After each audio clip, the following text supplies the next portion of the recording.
Welcome back. We are reading Genesis chapter 22 in the Holy Bible. Abraham tested. Sometime later, God tested Abraham. He said to him, "Abraham." "Here I am," he replied. Then God said, "Take your son, your only son Isaac, whom you love, and go to the region of Moriah. Sacrifice him there as a burnt offering on one of your mountains, and I will tell you about." Early the next morning Abraham got up and saddled his donkey. He took with him 2 of his servants and his son Isaac. When he had cut enough wood for the offering, he set out for the place God told him about.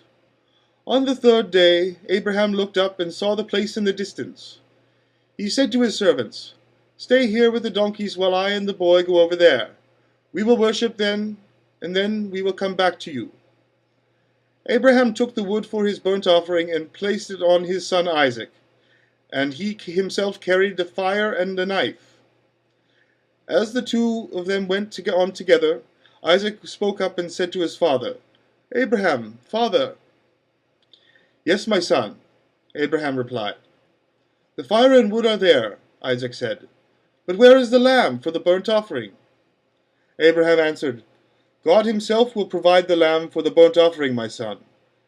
And the 2 of them went off together. When they reached the place God told him about, Abraham built an altar there and arranged the wood on it. He bound his son Isaac and laid him on the altar, on top of the wood.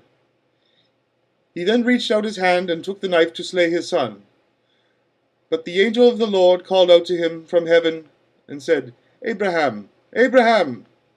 "Here I am," he replied. "Do not lay a hand on that boy," he said. "Do not do anything to him. Now I know that you fear God because you have not withheld me from your son, your only son."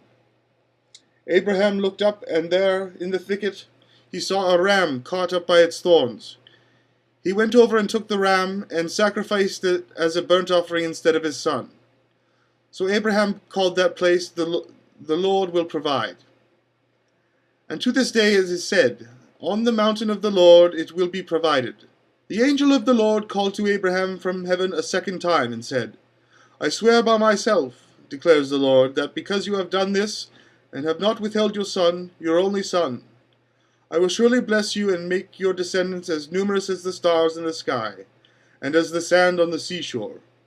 Your descendants will take possession of the cities of your enemies, and through your offering all nations on earth will be blessed, because you have obeyed me." Then Abraham returned to his servants, and they set off together for Beersheba, and Abraham stayed in Beersheba.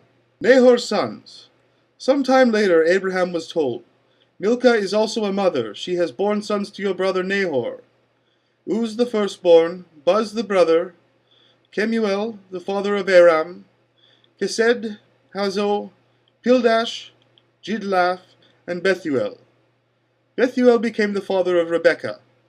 Milcah bore these 8 sons to Abraham's brother Nahor. His concubine, whose name was Rumah, also had sons, Tibah, Gaham, Tahash, and Makah. And thus ends Genesis chapter 22. Stay tuned.